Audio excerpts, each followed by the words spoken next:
Hi, I made a practice strategies infographic for my students. One of the things that often happens in an ensemble, especially in a young ensemble, is the kids don't know how to practice. And when they get home, they remember their teacher told them to work on stuff, but they can't figure out how to go about doing it. So I started off with very basic steps. Step one, work on your rhythm, and then a little strategy with how to do it. Count aloud while clapping the rhythms to the song. This is a point where they need to actually fix the mistakes as they go along. Step two, pitches. Singing is actually a really good way of practicing your piece. If you can sing it properly, chances are you'll be able to play it properly. So I get the students to sing the note names while they're doing the fingerings.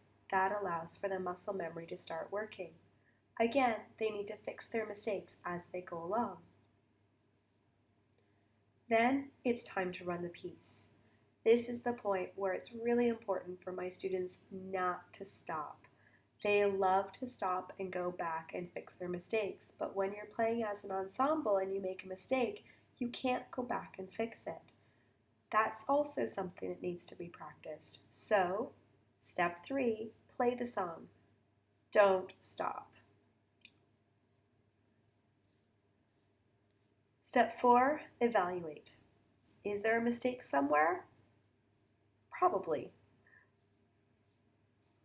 And step five, go back and fix the bits. This is where we start looping things. So we're using steps one and two, but in a very short, small section so that you can really perfect those two bars and then you can move on to the next bit.